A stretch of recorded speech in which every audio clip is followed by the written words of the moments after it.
What's up, everybody? Welcome to the Hello. Metal Roundtable.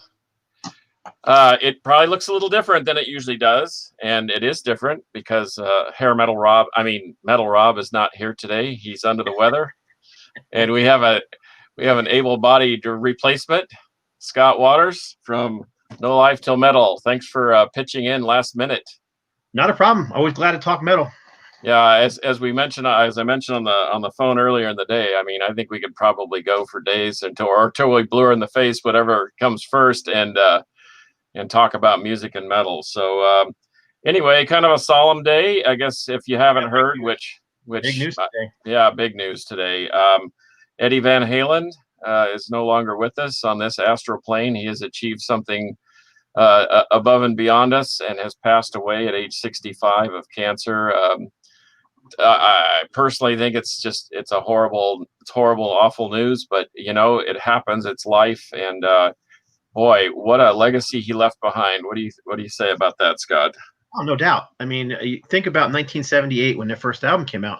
Heavy metal was almost a dirty word at the time. Even bands like Kiss were playing, disco songs, and all these metal bands in the 70s were searching for their sound. Sabbath was falling apart at the seams. Aerosmith was falling apart at the seams. And then you had a brand new band called Van Halen come up with all this guitar pyrotechnics that nobody was doing at the time, and really helped reignite what became heavy metal in the 80s.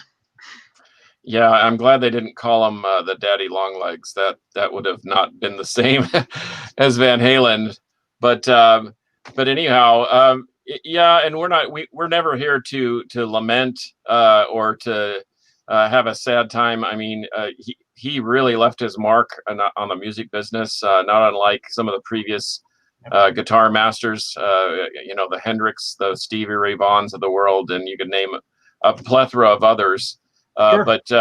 But yeah, let's celebrate Eddie Van Halen. I know I have all my Japanese pressings out. I'm going to lay them on the turntable with much humility and dignity, and play every one of them tonight, and enjoy the master of the six string, and here we go, another chapter in the world of music.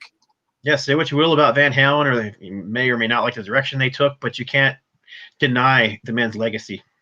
Oh, absolutely not. The guy was innovative and phenomenal, and still to this day, some of those solos, just even Eruption, still gives me goosebumps when I hear it, and it was kind of the part of the fabric of my life at the time. But anyway, today's show, we sort of tossed around a couple ideas, but in this weird, very strange year of 2020, we thought, I was thinking about it the other day. I was thinking about the excitement of new releases coming out. I really didn't think there had been that many. Personally, I was looking forward to the new Carcass EP. The new Enslaved is soon to be here. Heathen has one coming out. I really like those guys. Good Bay Area thrash. Unleash the Archers has Abyss coming out soon. But it seemed like such a long time before anything had come out, and I just picked up the new Napalm Death, Throes of Joy in the Jaws of Defeatism. It's a punishing, brutal, grinding record. It's like a step even higher than the last one. And then the Skeletal Remains, the Entombment of Chaos, is just absolutely a throwback to the early 90s, Asphyx, Pestilence, Possessed. It's a phenomenal record. So what say you? I ended up kind of investigating my own collection, and I had so many that it would cover up the desk. So I opted to just talk about several that really stick out to me. But what do you got, Scott? Well, you mentioned one, and I so I immediately started trying to find it, and then I realized it was behind me, not in that pile. But you just said this one, right? Oh yeah. I mean, phenomenal thrash band from California. This album, while it has some thrash elements, is actually a little more melodic than I think of when I think of Heathen, more pushing towards a power metal sound, in my opinion. Really? Well, is Lee Altus still with them? I believe so. Yeah. So he has time now that Exodus really isn't doing much. I got to double check that. But I'm pretty sure, yeah, I'm pretty sure he was. Yeah, because that was sort of his. He was part of that twin guitar attack of the early '90s, and I remember when Breaking the Silence came out, and man, just and to your point, a more melodic approach to thrash. So anyway, Yeah. kind of a cool thing that they're still. I know they're a little different of a band. Don't they have a different vocalist now too? Yes. I forgot his name already, but yeah, but he's still got that kind of. He still sings, but he still has aggression.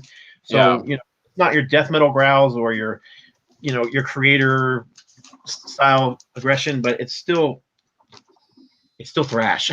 Yeah, no, and Local approach. and I had seen them here at the Rail Club, which seemed to be the bastion of heavy metal at its time. Seemed like it was 5 or 6 years ago, and they still had it. They were really, really good, and I think they were on the Destruction tour, if I'm not mistaken. Somebody down in the comments can correct me if they were here in Fort Worth and saw that show, but yeah, there's a lot of I noticed that some of the European bands like Grindpad, Internal Rot, Pessimist, a Surgical Strike had released records, and they're all great. And I guess you eventually just get bored. Even some local metal heroes of mine here from Dallas Fort Worth, Kalia, kind of a Swedish style. Nasum meets early Therion, with a little hardcore element. Kalia, Born to See, Bred to Hate, and Led to Destroy is absolutely punishing. I know Ben and the boys had been sitting on that one for a while and just decided, yeah, let's just release it. I Am Destruction released a new one. Those are members of Bloodstained Carpet, Dead Rising, and some others, and it's just an absolute beast. But I don't know. What do you got? I got another. This is actually a local band, although they're not on a local label. But Red Mesa. Okay. Red Mesa. Their little tag on this is their third album already. But this just came out this year. But it calls them Desert Doom, and that's definitely what they're kind of a traditional sounding doom. They call themselves Desert Doom. They got a little bit of melody going on. And actually, and now mine's gonna slip my name. His name's gonna slip my mind. Dang it.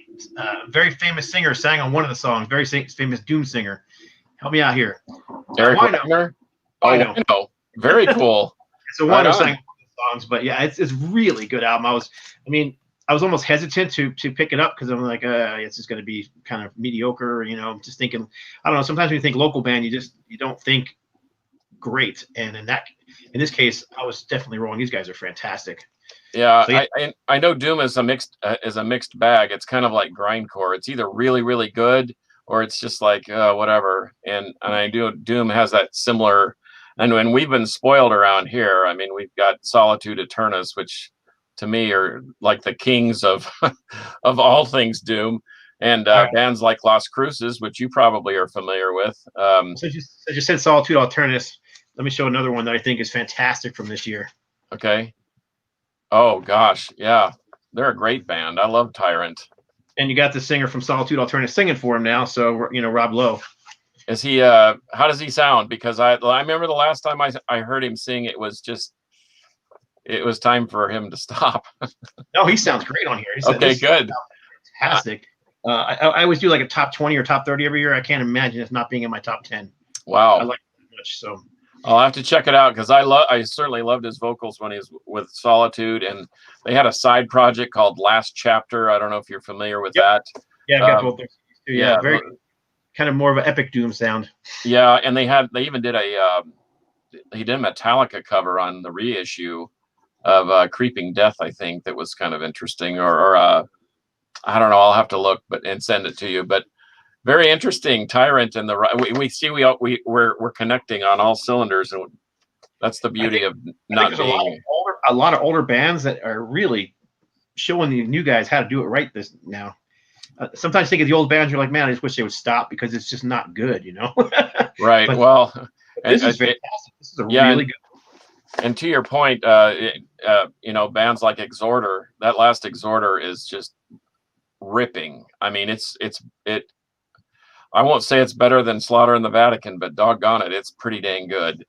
But anyway, I don't know. I was shocked that bands like Firewind, Gravedigger, Udo, Striper, Raven, Primal Fear, they all released albums this year, right in the middle of this mess. Yep. One of my favorite is I know this isn't technically metal, but Kansas. The Absence of Presence is, man. Like you said, that's probably in my top three. There's a band from Canada called Wake. I don't know if you are familiar with them. Nope, don't know. They have elements of doom and thrash and death metal and ambient. They're like if Blood Incantation was playing Solitude Aeternus songs. It's really a strange mix, but I really have learned to dig them. Their albums are all kind of different. Fu Manchu, can you call that metal? They released a 10-inch with a Doobie Brothers cover on it that's pretty funny. And Taking It to the Streets. Power Trip, our buddies from here in Denton, and rest in peace, Riley Gale. But they released a live album. It was a download live in Seattle, which is phenomenal. Chris Ammett, you know who Chris Ammett is? Michael Ammett's brother, was in Arch Enemy a short time. He released a really weird. It's called Electric Twilight, and it's like a 70s guitar-oriented pop synth record. And it's I dig it because I can understand as I was telling a friend, or I think I was telling you today, my bandwidth is very wide, and like Rob's music fits somewhere in here and other people's fit somewhere in here, but mine is super, super wide. And so that's why I guess I appreciate that record in particular. What else do you got? Let me show you some. I got 4 sitting right here that are all old school bands who I think put out great records that are well worth picking up. New Cloven Hoof. Wow. I mean, you remember Cloven Hoof? They're a new wave of British heavy metal band. This thing is fantastic. So George Call singing for him now. George Call, who sang with Aska and Banshee, among others. Oh my gosh, this album is fantastic. It's just straightforward heavy metal. Some might call it, U.S. power metal. It's not from the U.S., but it's that style of power metal. When I think power metal, I think nothing but double bass all the way through, Dungeons and Dragons and all that kind of stuff. That's not the case here. This is just straightforward. If you put it next to like a band like Metal Church, they do well together. That kind of right power. So yeah, Cloven Hoof's latest album. This is Age of Steel. And then here's one from the 80s that just came out with new, and this is Siren. Oh wow! Remember Siren? Actually, yeah, I do remember them from that's been a long time ago, Scott. Oddly enough, this is their old 80s album, Financial Success. I just happened to be listening to it the other day, but yeah, this is a brand new album, just came out. Wow. Maybe a month ago, Back from the Dead. And truly are. I mean, 88. Or they were from what, 87, 88? Yeah, exactly. Yeah. So, and again, they're playing that same style of, pushing the boundaries of thrash, but sticking more towards the traditional side. I call that power metal, but what other people call power metal these days is different from what I call it. So yeah, I think the power metal hunks. I think Halloween and Camelot and Blind Guardian. That's power metal, and to me, that's something else. It's I don't know. I call it something else. I usually call one U.S. power metal and the other European power metal, but whatever. I mean, you get that. It's kind of the style U.S. power metal is that style where it's kind of bordering over from heavy metal to thrash metal. Somewhere in between the two, but not really with a foot in each side. Never really staying on one side. Kind of like Metal Church. Metal Church is like a prime example of those early Metal Church albums. Almost thrash metal, not really though. Yeah. Yep. And here's another one. Brand new album from Serious Ungle. I forgot about that. That's freaking awesome. And this album is great. It's a good album. Good. It sounds like classic Sirith Ungol, and without sounding like boring and and they could have just put out an album of boring blues rock. It seems like a lot of bands get together and all of a sudden they're just playing blues rock. But this is classic. It sounds like classic Sirith Ungol without sounding stale. I was really impressed by it. I was almost like dreading it because I'm like, oh man, because you almost hate when a band gets back together and they put out crap. I was going to mention Diamond Head, but I didn't like what they put out. Diamond Head. I saw them live, and they were awesome. But then the record comes out, and I'm like, to your point, I was a little disappointed. I mean, Yeah. Diamond Head is still Diamond Head, but yeah. And they're re-recording their Lightning to the Nations album for some unknown reason. Anyhow, one more. I got more here, but there's one more that a classic band who is putting out fantastic music. Wow, Mekong Delta? That's Brand new album. crazy. Just came out this year. Not thrash though. I mean, their early stuff was progressive thrash. You know, very experimental, technical. This is progressive rock. I mean, you can call it progressive metal if you want to, because there's metal elements in it. But they are definitely a progressive rock band. I know I think of progressive metal, people think, you know, Dream Theater and Fates Warning, and they don't sound like any of those bands. Mekong Delta sounds like Mekong Delta, and that's still what they sound like, but a little more towards the progressive rock side than the metal side, like they used to be. Right. Interesting. Well, yes, Fraser Dawson, I have heard the new single from Hellstar, and it was my honor to do the album cover too for that single. Man, Hellstar just keeps there's another band that they sort of border on, and by your description, they sound like a power metal band, because they border on thrash. They have some thrash elements, but they still have the high vocals and the kind of the speed metal element. And and speaking of which, Larry Berrigan has a side project where they sing in Spanish. It's more of a metal rock album called Santa Oscuridad, and they released the second one because what else were they doing? You know, it's they released the first one late last year, and then they had this 4 or 5 more songs, and they said, let's just release the second one. And so they're like a box set now to make a full record. But it shreds too. It's like some of these guys just can't make a bad record because they're just that good. Well, just for the fun of it, I pulled it. I mean, I love this next band that I'm going to show you. I mean, I purchased every album they've ever put out when it came out, and I've seen them live many times. But their new album, I just found it disappointing and kind of a bummer. You know what? They're a hit and miss with me too. I mean, the album last year was great. I mean, it had great songs on it. This one here, it's all about how excited they are that marijuana is legal, which that's fine. But it seems like it's the same criticism I have about some Christian bands. The message becomes more important than the music, and I think that's what they got going on here. I just couldn't, as much as I love Anvil, I just couldn't get into this one. Yeah, that's disappointing. I mean, and they're, like I said, they're kind of a hit and miss with me. Some are way better than others, in my opinion. So that's a bummer because I thought they were trending up. I mean, they definitely were trending up. Yeah. But yeah, I don't know. And I maybe I need to give it more spins, and maybe over time it'll begin to click. But it just didn't click with me, and it's one of those bands that you like, so you want to like it, so you listen to it multiple times. Right. So that's kind of what I was doing, and it's like it just never clicked. Yeah, we have a similar ilk when it comes to that. And but anyway, I mean, once again, I was going to mention, these heavy metal guys that are doing like the Chris Ammett thing. I mean, that's not a metal record at all. In fact, when you hear it, you're just going to kind of, because it really sounds like a guitar-oriented synth pop band. But Shane Embry just released it. He has a side project called Dark Sky Burial. Are you familiar with this? Nope. It's the title is some Latin. It says De Omnibus Dubitandum Est, and it's dark ambient music with almost a zero beat, kind of along the line of the Mick Harris stuff with Bill Laswell and really kind of creepy. It's more of a Halloween soundtrack than it is music, but. I guess if you've got time to do it, I mean, I don't know how long a Napalm Death album takes to record. I'm guessing it doesn't take as long as Metallica to record a record with Napalm Death, probably less than 8 years or whatever. But I don't know. It's an interesting project. I bought it because it was Shane Embry, and I like some of his other stuff, that he's done. But and here's one for the ages. This pretty much this band just the name describes 2020.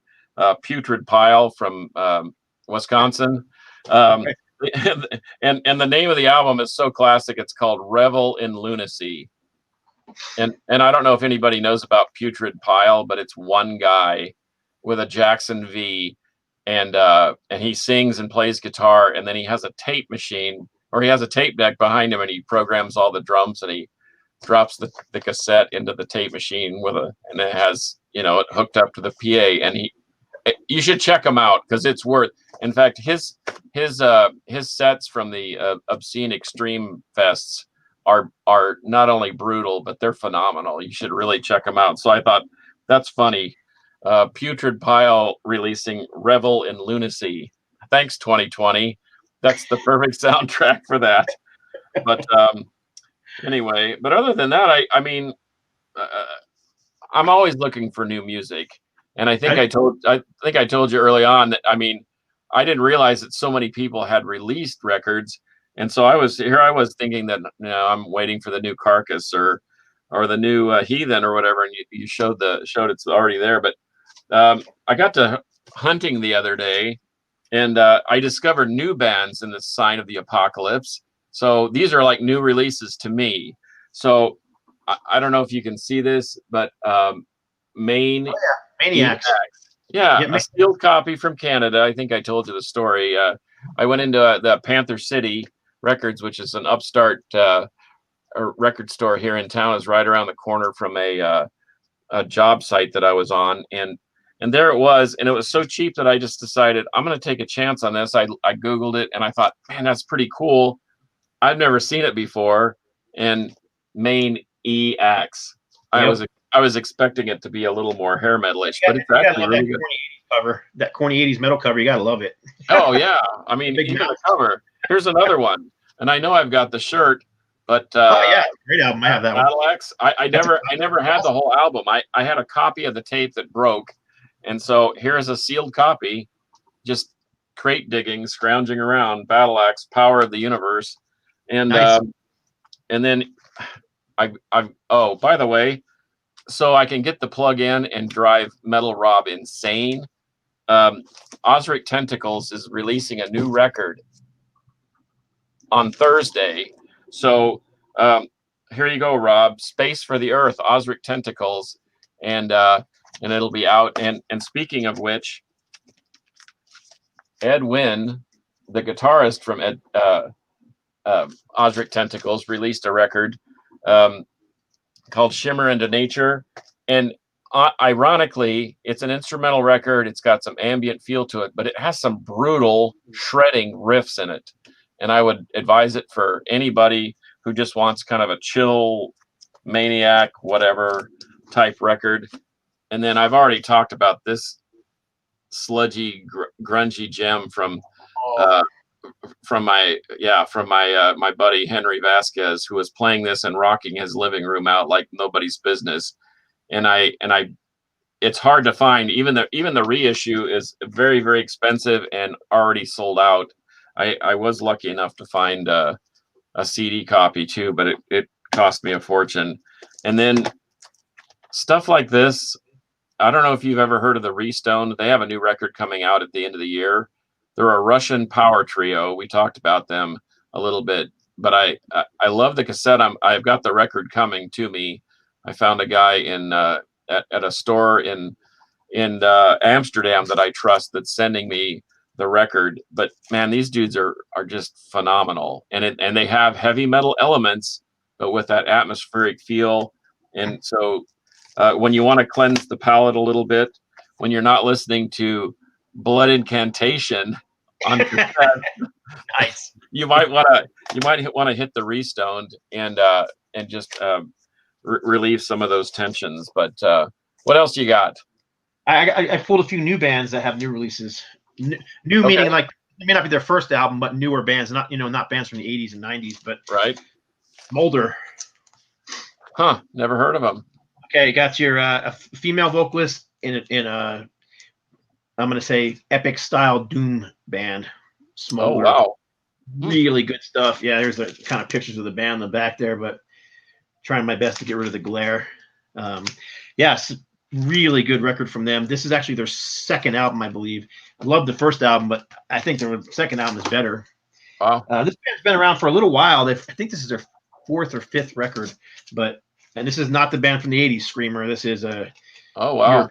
European screamer. Yeah, this is their. I think this is their fourth or fifth. But these guys are just playing traditional new wave of British heavy metal inspired style of music. Aren't they from Sweden? Yes, that's yeah, yeah, yeah. and yeah, they kind of remind me at times of like Angel Witch. That's kind of the Oh sound. yeah, yeah. So yeah, this is their most recent one. It came out at the beginning of the year, I think, because I've had this for quite a while, but it is a 2020 release. So Oh wow. yeah, fantastic stuff. This band seems to be releasing stuff like, I don't know, like every other week. Haunt. Oh yeah, yeah. I've Yeah. seen that. I saw them with Toxic Holocaust and Municipal Waste, and yeah, they were a nice change of pace for those two bands.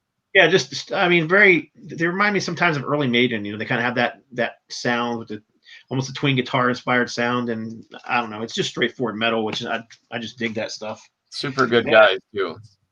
Let's see, one more here. This is definitely not a new band, but they've been around for a few years. But again, they weren't around the 80s or 90s, but brand new. Man, I love that band, and they for whatever reason just keep it going. They came out of the chute with full force, and man, Havoc is a freaking awesome. I've seen them a couple times live, and I shared a stage with them once, and really nice guys. We got along with them really well. It's fun. Oddly enough, it's like one of the things that my band always did when we played shows with other bands, especially if they're coming from out of town, is we would always stick around and let's help them load and unload their equipment, because bands traveling to clubs, they don't have roadies and crap. Right. So we would always help them. So yeah, so we helped these guys load in their equipment and whatnot, and stuck around, watched their show. They're fantastic. Then we unloaded it afterwards. So yeah, we became kind of friendly with them because we stuck around and helped them load equipment. So but yeah, great band. Yeah, I really love Havoc, and they just keep cranking out I know Dave is a little more politically oriented with his lyrics, but it's not overtly so, and you kind of it gives you pause to think instead of like smacking you in the face with, I'm a liberal, I'm a conservative, or whatever. It makes you think about all the choices, and that's what I like about them. Plus, to your point, the message doesn't overpower the music because the music is just ripping. Right. I mean, Pete Weber is a phenomenal drummer. Reese Scruggs and can lead with the best of them. And you know what? I think they have a normal bass player now. He's been with them for a while. But yeah, I think the second album, and the thing about this album as opposed to the last album was, on the last album he was doing all that kind of funky popping bass stuff. I don't know if you remember that or not.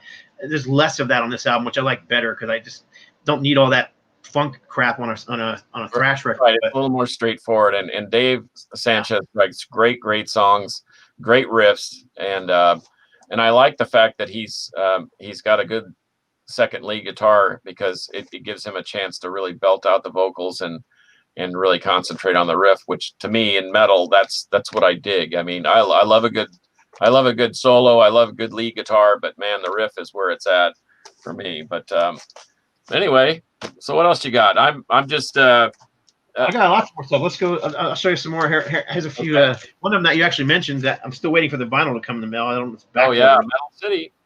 Metal City by Raven. They upped their game on this one. I mean, I thought their last two were not very good records, but they returned with a little more speed and intensity on this one than the last two.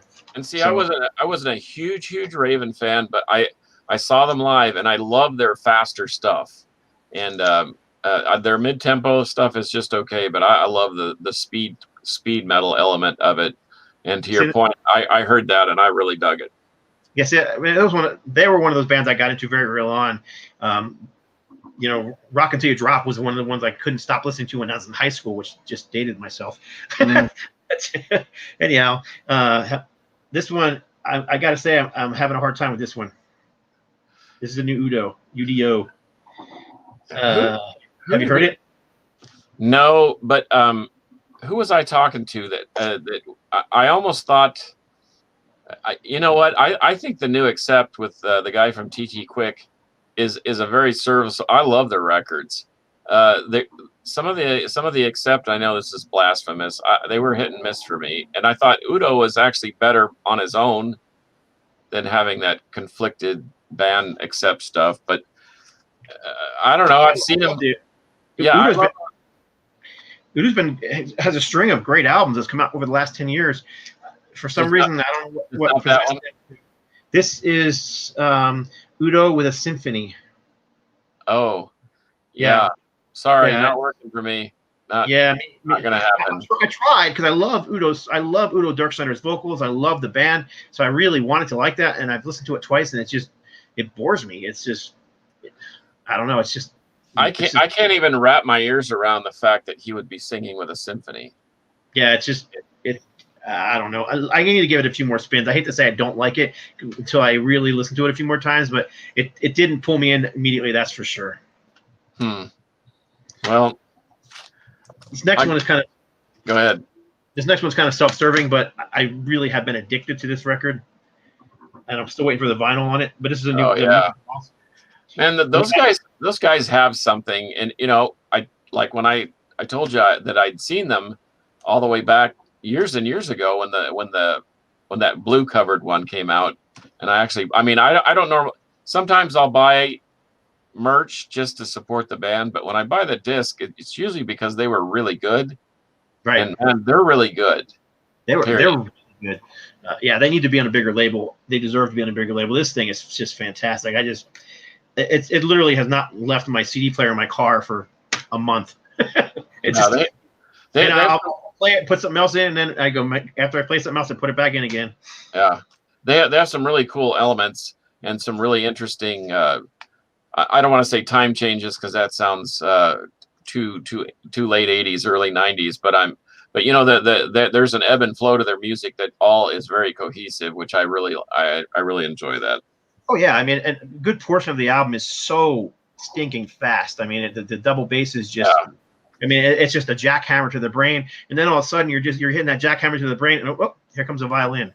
Yeah, yeah. Right, and you're like, but it works. It's not like out of the blue and it sounds like crap. It works. It flows like you said, Right. So anyhow, here's another one. This one you'll know. This is a surprisingly good album. I've only mentioned their name 10 times already.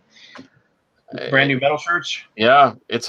In fact, I mentioned that they decided to get brave and release a new record, and yeah, I don't know. They don't miss a beat for me. I mean, I know Rob had really sung their praises last year on a release that they had just done, but they just seem to be a fairly solid band and just don't miss beats. They just keep cranking out good records. This is a bit of an oddity, though. It is a new record, but it's an old record too. So you've got side A, which has 4 songs, all new tracks, new studio side. Side B is all leftover tracks from the last album, and side C is all cover songs. And they do "Please Don't Judas Be My Nazareth," which is just a really cool choice. And then side D is live tracks of the newer material. Huh. So it's kind of an odd record for them. It's not one new full album, but it's still fantastic. Yeah, cool. And here's another one that you mentioned actually when you were talking about all these ones. Yeah, the Striper. Striper has gotten better over time rather than worse. I mean, they'd gotten pretty poppy, and then by '88, with "In God We Trust" and all the sappy ballads and whatnot. Not anymore, man. They're shredding now. Yeah. Not everything they do is great. I love Striper, but I don't know if you heard the last album, but do you remember that song, "Take It to the Cross"? Yeah. Yeah. Yeah. I found a covers album that they did that was really good, and it's got "Carry On Wayward Son" and some other stuff. Gosh, such a great version of that song. Dude, that is they like you said. I think they just continue to get better and better. And I saw them on that Live at the Rainbow a few years ago, and they were brutally heavy and melodic. And Michael Sweet can sing and play. He's very reminiscent of George Call, who you've mentioned who's now singing with Cloven Hoof, but people don't realize how good a guitar player George Call is. Also, he is phenomenal, and so he's very reminiscent of Michael Sweet. But yeah, Striper, I can't argue against your point that they're good. They just keep getting better and better. I say I got a few more here. Of course, everybody knows this one. Oh yeah, I forgot about that. Yeah, that's a good one. I mean, once again, I think Testament's kind of found their stride. They did that one headlighting tour with Exodus opening up for them, and and all of a sudden they just became a different band. It was like they actually could believe the hype because now they're headlining the House of Blues and bigger venues, and I saw that tour. They were great. Both bands were great, actually. Yeah, they were both were really good. Yeah, another one of those classic albums that this band just never stops releasing material. Yeah, I mentioned them too. I just went through their whole catalog, and they, unlike some, I love their early stuff, from the EP on, but they're still serviceable. They're still a good band. So yeah. I dig it when they come out with new stuff. And I got one more vinyl here that I'll show. This one, this band's been around since '83, I think they formed, and their first album came out 80, might be around the same time, '83, '84. But this is a new Saint. Oh wow! Gosh, I didn't even think they were still around. Yeah, the only original member in the band is Richard Lynch, which is the bass player right here, the main songwriter of the band. They got a new vocalist, so Josh Kramer's not singing with him. So I was expecting the worst, just because Josh Kramer. It's like listening to Judas Priest without Rob Halford, Iron Maiden without Bruce Dickinson, Aerosmith without Steven Tyler. It's just you kind of expect that sound, and they don't have Josh Kramer singing for him. But this guy's. They didn't find the Josh Kramer clone. They found somebody who's a great singer but does his own thing, and they put out a really solid, straightforward heavy metal record. Cool. I'm gonna have to check that out. That's a nice tip there, Saint. Yes, I'm taking a note. It's called the Golden Calf, I believe. The Calf. It's just called the Calf. Okay. Cool. So yeah, there's a lot of stuff. Yeah, there's a lot coming out. Gee whiz, and here I thought we were going to have nothing to talk about because it's the pandemic and nobody's going to bother releasing. I remember Larry Berrigan, speaking of Hellstar and the Santa Oscuridad thing, he was a little worried about putting anything out during the COVID pandemic thing because he said you can't tour on it, and they were worried how it would be received. But man, I think people are starving for something besides their boring four walls. Exactly. Here's another. This is another new band, sort of. It's one of those new bands made up of old guys, This is of Gods and Monsters. Oh wow, I'm not familiar with them. Their first album, Sons of Armageddon, is the name of the album. They are progressive power metal, I'd call them, but you probably recognize every name in the band if I told it to you. Here's a picture of them here. I'll show it to you here. See, here you go. So you got on vocals is Kevin Gucher from Omen. Oh wow, he's local boy from Rockwall, Texas. On guitar, Joey Tafoya. Oh wow, he's great. Shrapnel guy. Yeah, plus he was in. Oh man, now I'm forgetting the name. Don't you hate that when you're old when you have something on the tip of your tongue and go to say it and you forget? Was he Apocrypha or? Come on, it's an '80s classic '80s band, power metal out of Colorado. Jag Panzer. Jag Panzer, thank you. Joey Tafoya played Jag Panzer. All right, then you've got on drums Dean Castronova. Oh yeah, he's okay. Yeah, and then on bass is ex-Striper bass player Timothy Gaines. Wow, that is an all-star lineup for sure. Who is that again?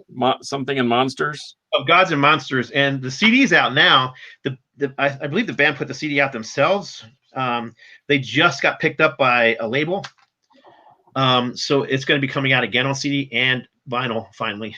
Okay. But yeah, this came out this year. So, but I bet you the CD and vinyl won't be till next year. But yeah, of Gods and Monsters, Sons of Armageddon. Here's a cool fact: our Metal Rob did the mastering for this album. Oh wow. There you go, feather in his cap. He does a nice job.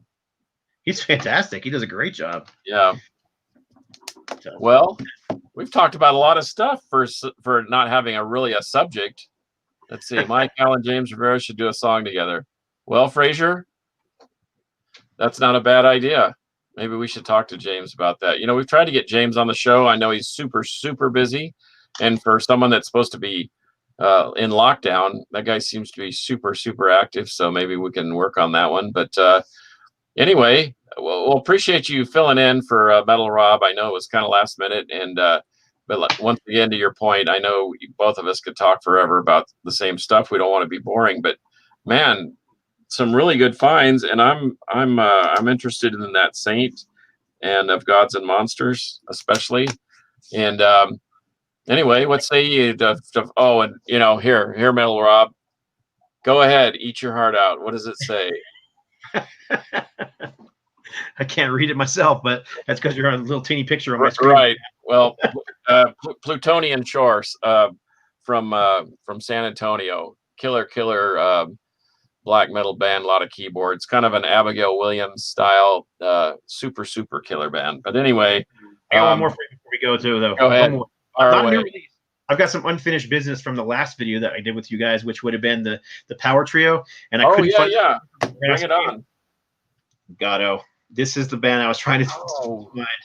Fantastic band out of Canada from the 70s, late 70s into the 80s. I think they've got 6 or 7 albums out and live DVDs. They're still kind of out there kicking it. But yeah, you can see the picture in the back of the Power Trio. Okay. Well, here, I have a Power Trio for you too that's not necessarily a metal band. Are you familiar with Elder? No, that's a new one to me. Elder. This thing is sweeping and ambient, and it has terrifyingly good riffs. But these guys are a Power Trio. I think they're from California. I've seen them several times, but they're kind of in the same vein as our local heroes, Mothership or Woe Fat. They toured extensively with those guys, but they're live at Roadburn, and Reflections from a Floating World are pretty cool. But love the Power Trio. Thanks for bringing the Gatto. I gotta look them up. Yeah, it's. I mean, it's not. Don't expect super heavy, but in their time they were heavy. It's the late 70s and the early 80s. So yeah, kind of a sleazy vibe too. Kind of a sleazy is the only word I could think of. Kind of a sleazy vibe. Well, I've got 3 good quality bands to look up: Gatto, Saint, and of Gods and Monsters. But once again, appreciate it, man. Thanks for chiming in. And on anytime. For being around, and our condolences go out to the Van Halen crew, family, and otherwise. We're always trying to be positive here at the Metal Roundtable, and that will continue. And what a brilliant legacy once again that he left behind, and we hope the best for the families and so forth that are involved. And and you know how we end this thing. And thanks, Ed. Thanks, Fest Eddie. And oh, by the way, the walls are still vibrating from the house party, birthday party on the 19th of September. It was freaking awesome. We had people standing outside on the sidewalk wondering what on earth has landed in the Casa de Carcass. But Forbode was absolutely punishing. They played new songs, and then we had a little hip hop thing after it was all over with Mad Hype doing. He said his last show. That was TJ Lewis in disguise. And guess what? I don't think it's going to be his last show, because I unearthed a bunch of tape tracks for my son. Rest his soul. So he gets to hang out with Eddie Van Halen. Doggone it. Some people have all the luck. But anyway, I unearthed some tracks that he had done that had never really been heard or used. And so maybe Mad Hype has a second show in him. Who knows? But appreciate Forbode popping in. Like I said, the walls are still shaking, and it was pretty awesome. But anyway, if that's all, you know how we end this thing. We always do the metal will prevail thing. So are you ready? You got it. Until next time, metal will prevail. Rock on.